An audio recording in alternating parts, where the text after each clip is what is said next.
everybody this morning. And John. Surprise.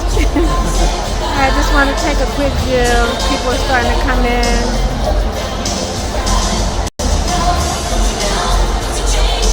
It's going to be nice. Once it's full, it's going to be a lot of great energy in here.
Amazing is that every single one of us were made of stars, and here from our perch on this tiny blue dot in the middle of an inky black space, we sit in a light where the sun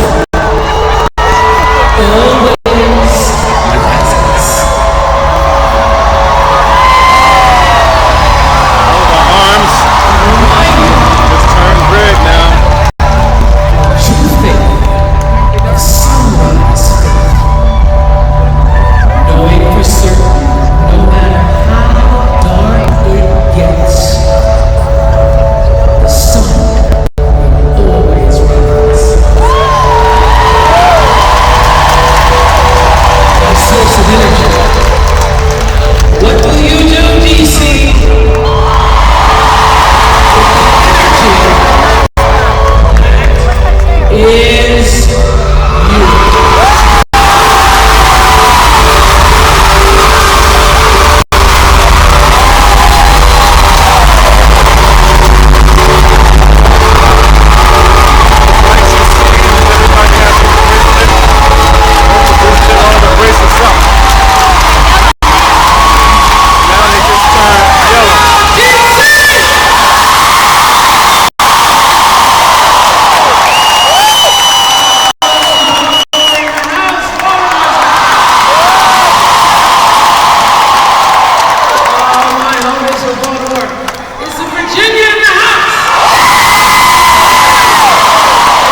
I'm here to help you turn up the volume in your life. I'm here to help you escalate your passion and your purpose and your vision and your mission, and understand that you are really co-creating your life, and you have been for a very long time. That your life is speaking to you, and you become what you believe, and you need to surrender to the flow that has called you here, and be grateful for what you've been given, and take your glory and run with it, so that you can do what you came here to do. Because this is what I know is true. You want the same thing I want. You want the same thing I want, and it's not just shoes. No, shoes is nice though, let me tell you. Very nice to have. But what we really want as human beings is to be able to fulfill the truest, highest expression of yourself as a human being. Isn't that what you want? Yes. And some shoes on the side. And we're here to help you do that. I'm not going to do that alone. It's a big promise for the weekend. I have some spiritual visionary, wise, trailblazing friends who have joined me in this journey. I want to introduce them to you. They're going to be on stage tomorrow. I will be here with them. I'll be with you. I'll be upstage with them.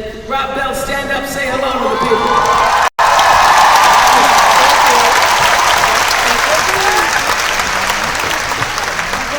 Mark Depot, say hello to the people. Elizabeth Gilbert.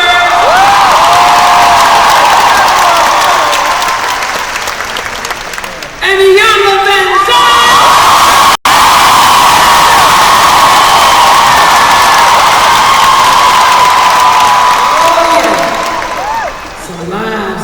Fixed up in here. She brought her fixing potions. This is exciting. You know, I don't get out much. I really don't. People, you'd be so surprised to know that I really am a stay-at-home girl. So to get me out is a really big deal. Just for you, DC. And some of those cities. This is what I want you to know. This is about the life you want. We call it the Life You Want Tour because I am still seeking the life that I most want and desire. I've done pretty good. But I believe that until you take the last breath, you're still on the climb. You're still on the journey. And so I'm here to share with you, you know, what is most essential in stepping into the life you want, I believe, and you're going to hear this from all of the other trailblazers. Mark Depot says, we're all singing the same spiritual song, we're just playing different instruments. So tonight's my time to play, tomorrow they play. But this is what we know for sure, I know for sure. There is no life without a spiritual life. There is no life without a spiritual life. And your discord and your dissatisfaction and your disconnection is in direct proportion to where you are removed from the spiritual center or core. Now, I'm not talking religion, that's your business. I'm talking the essence of who you were meant to be. So I have to cultivate that for myself. I work on the spiritual life, and there's a place that I go to, it's called my Oak Grove, right on my property in Santa Barbara. And I wanted to bring those trees here with you tonight because this is how I soothe myself. I go under the oaks and I sit there and I have what I call a prayer chair. It's also my meditation chair, it's also my dream chair, it's also my oak chair. It's where when I'm not doing the business of the business, you can find me there in that chair under the oaks, where I come to the space where I can be still and hear what the Spirit has to say in and through me. Now, I did not shoot that with my iPhone. Although sometimes I'll be in the chair and I'll look up. Louis Schwartzberg, one of the super souls in the audience. Louis, you here somewhere over there? Louis Schwartzberg shot that. Thank you so much, Louis! Nice trees, huh? Very nice. So I go there because to cultivate that part of me that I know is spirit, because Pierre Teilhard de Chardin said this: we're not human beings having a spiritual experience. We are spiritual beings having a human experience. I love that. And understanding that inside each of us is and abiding with us as a spiritual self. And real success, people say, how did this happen? It is amazing to me what has happened in my life, DC. The fact that I'm standing here speaking to you in the Verizon Center and all of you came and paid. That's because I've been paying attention to the spiritual success. Real success comes from being connected to that spirit. Your heart's desire is in direct connection with your connection to that source, that power that is greater than we are. And the truth is, everybody has it. That's why we're all equal. That's why we're all equal, because everybody has that abiding with them. So, why are you here? You're here because you've been called. That's the ultimate question that you get to answer with every action, with every thought, with every feeling, everything you do in your life. You get to answer that calling. Each of us enters the world called. For me, it was by way of the Natchez Trace Parkway, Kosciuszko, Mississippi, Route 340.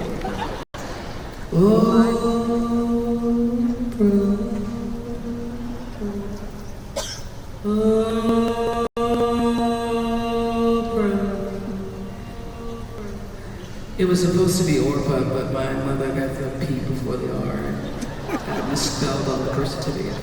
So I was named by my Aunt Ida from Ruth, 1st chapter, 14th verse. Oprah it was supposed to be, but Oprah, it worked out.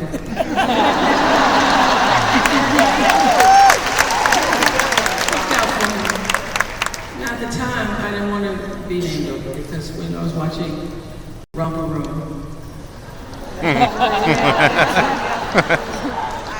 I'm still waiting on Miss Nancy to call my name. My coming here instigated by 1950s fashion. That, my friends, is a poodle skirt. My mother loved to wear poodle skirts. That is not my mother. But my mother loved to wear poodle skirts. And one day, she was leaving school and my father, Vernon, saw her in the poodle skirt. And he said, I want to find out what's up under there. We'll make that skirt swirl around, because you know when you swirl, when you move, and I want to see what's up under there. So my father talked my mother into riding in his green Buick. They stopped by an oak tree, and I was conceived. One time they were together. So I'd like to thank the Lord in fashion for the poodle skirt.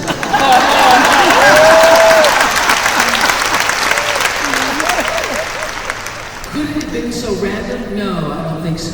I think that calling, the calling that we all have. All of us came here. Some of us came, people weren't planning on it. Some of us came, nobody wanted you here. But your job is, if you're here, to honor the calling.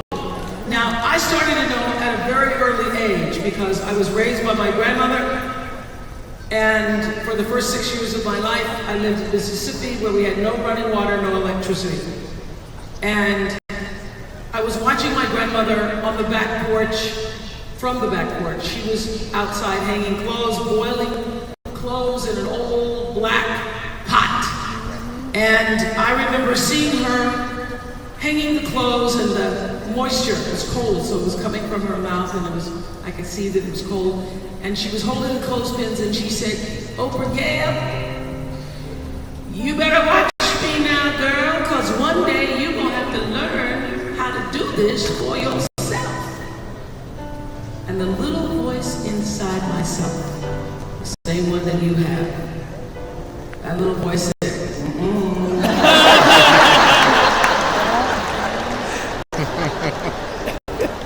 "I don't think so." But I'm not going to say that to my grandmother out loud. Anyway, you get thumped on the head.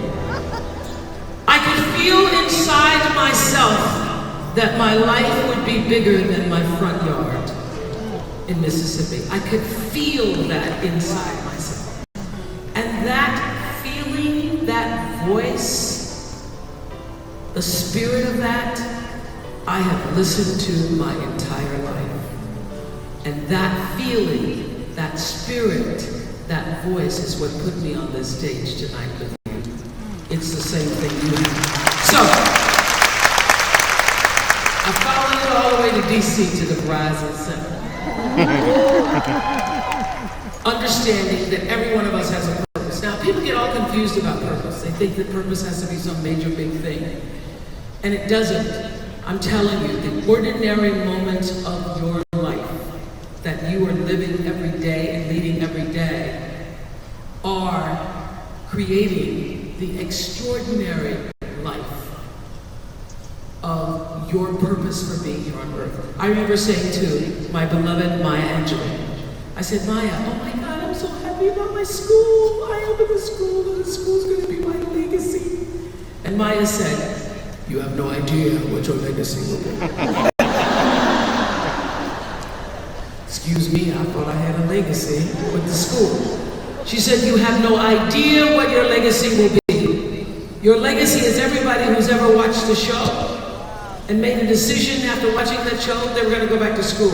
Made a decision after watching that show, I'm no longer going to hit my kids. Made a decision after watching that show, I'm going to go on a diet. Made a decision after watching that show, I'm going to leave this crazy man. Made a decision." And your purpose is everybody you've seen all through your life. Every life that you have touched is the legacy that you will leave. So, what is purpose? Purpose is your thread. It's my thread. It is the defining thread that connects the dots of your life. When I was 3 years old, I started speaking in the church. And all the sisters would say to my grandmother, "Ooh, Hattie made this child, she can't talk to this child." That's actually my church. Still there. I think they turned it into a community center. And every Sunday I would go left side, second pew, and I would sit and listen to the preacher preach about how through God, all things were possible. And so I believed that. I believed all things were possible. At the time, I believed God was my father and Jesus was my brother. Things tend to work out when you believe that. By the time but my broadcasting career started in that little church. My first Easter piece was "Jesus Rose on Easter Day." Remember we used to have pieces. Some people old enough to have pieces. Why did we have pieces? Because we didn't have the whole book, right? So we have an Easter piece, and mine was "Jesus Rose on Easter Day, all the angels did proclaim." And they said, "Ooh, this is the talk of this child." By the time I was 6 years old, my grandmother became ill, and I had to move to Milwaukee to live with my mother, who at the time had 2 other children. And I walked into kindergarten for the first time. Now, this is the blessing of my life. Born 1954, Mississippi. That's the same year Brown versus Board of Education. I never spent a day in a segregated school. Never spent a day in a school feeling like I was less than anybody. Because my grandmother had taught me me to read the Bible. It was the only book we had in the house, Bible, and a set of Bible stories. So when I went to kindergarten, and I walked in there are all these nice children, nice white children, playing with their ABC blocks. Poor things, I said. Why are they playing with their ABC blocks? So I wrote Miss New, my kindergarten teacher, a letter.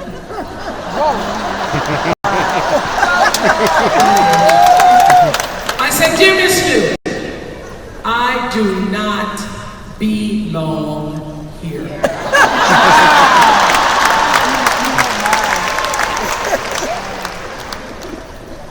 I know, you know, a lot of big words. And I wrote them down. Shadrach, Meshach,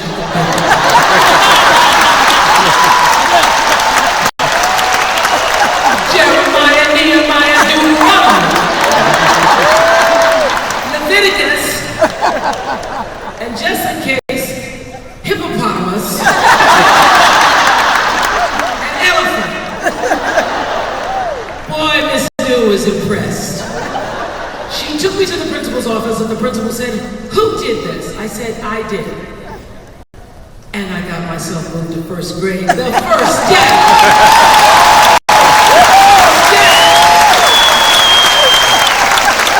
That's my entrepreneurial spirit showing itself.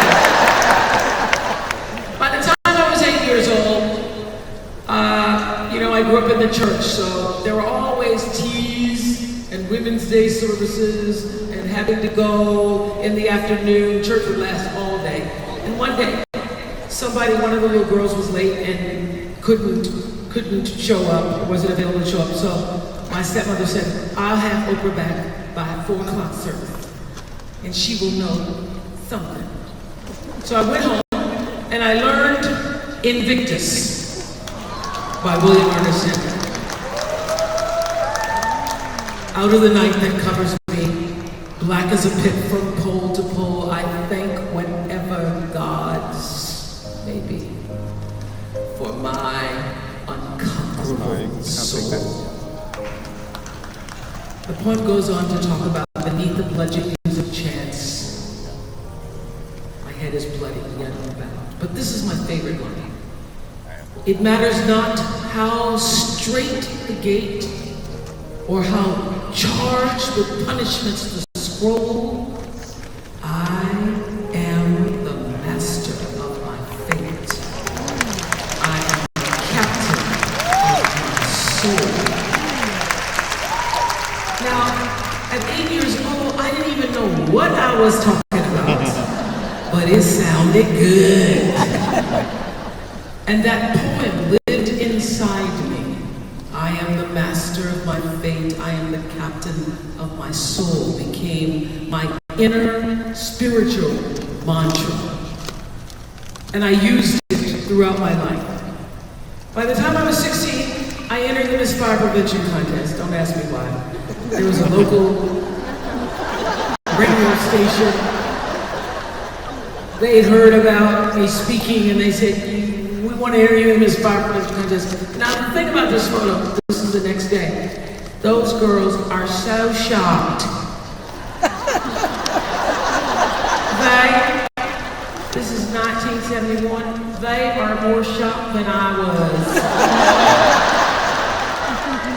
Because nobody expected a Negro to win. But I won mainly because all the better answers had been taken. So when they were asking, what do you want to do with your life, what do you want to go, the nurse had been taken because they were like, I want to be a nurse, I want to help people. I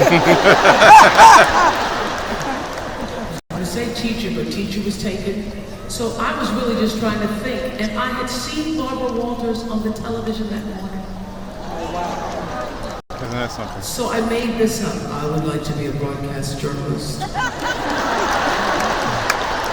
And I would like to tell stories in such a way that people can see their own lives a difference for them in their lives. And that answer won. And afterwards I went, damn, that was good. I had never thought a day about being a journalist. But all the other answers were taken and I thought, I can't say what they said. So then I went back to the radio station to pick up my prize, which was a Longines watch and a digital clock radio. And while I was there, the DJ who was on duty said, hey young lady, would you like to hear your voice on tape? I said, sure, and I read. Oh man, did I read. I read, and I was hired. I was hired, 16 years old, radio. Wow. 19 years old, I started a TV career, WNYC TV. Nashville, on the air, 19, doing the news every night. My father said, be home by 11. Okay? But the news isn't over, Dad, until 10:30. It gives you 30 minutes to get home. He said, okay. So I was still in the Barbara Walters mode now. See? No person, I'm just trying to talk like Barbara, move like Barbara, act like Barbara. One night I was on TV and I called Canada. I was doing a whole list of other countries, Romania, Yugoslavia, Canada. I did the same thing. Cracked me up. I couldn't get over the fact. And I said, I just called Canada. And that was my moment of being myself, my breakthrough. Then I moved to Baltimore.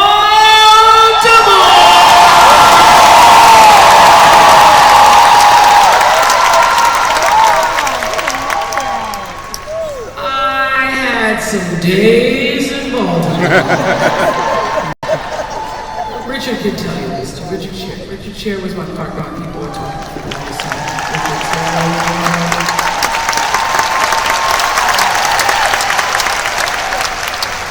Okay, so this is before Richard. They ended up putting in Richard because yes. So when I first arrived, July 1976, I was supposed to do the 6 o'clock news with Jerry Turner. And this is what had happened. They had hired an African-American man who was the assistant news director. And he was a short man.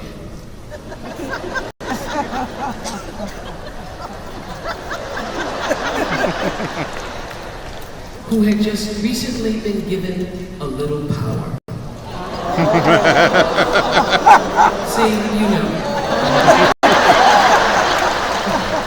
You know how that is, right? I pray you don't have that for a boss. Somebody with a little power. Oh, Lord. And then they decide they're going to exert all that power on you. So he came to me one day because my hair has always been thick. And he came to me one day and said that they had a meeting and decided my hair was too thick for the chroma key. And as a matter of fact, my nose was also too wide for it. And that my eyes were too far apart. And that I needed to do something about that. So I don't know what you're supposed to say. I could have used an eyelash and some lipstick, I agree with that. But so they sent me to this place where I ended up getting my hair done in New York. And all black women know this, and we're alike in the sisterhood, women all over the world, except for our hair. So I walk into this French salon.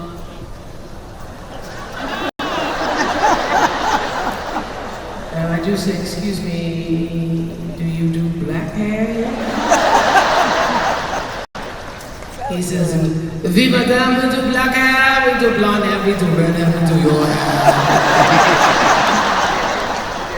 So I let this French man put a French perm on my black hair. Yes. And ended up leaving y'all, this has happened to somebody in here, where the scabs from the perm are holding your head in. Amen. All right. So shortly after that, I ended up with all my hair had to fall out, and then I ended up with an afro for a long time. Nobody touched my hair. Then my hair grew back. But let me tell you, you learn a lot about yourself when you're black and bald.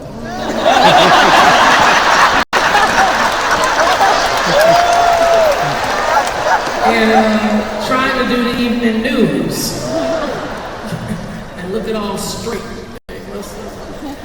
Yeah. They couldn't find a wig big enough to fit my hair. It was a big mess. And then finally, they didn't know what to do with me, so they put me on the new news with Richard, and then we created this show called People Are Talking. Fantastic. But I'll tell you this. All that time, I knew that something was off. Something was off. So those of you who are going through that stuff in your job right now, where stuff is just off. Hello. Things are just off. It's just not right. It's your life trying to speak to you. Your life trying to speak to you. Often when things are going wrong, it really is the universe trying to push you in another direction. But if you're hard-headed like I was,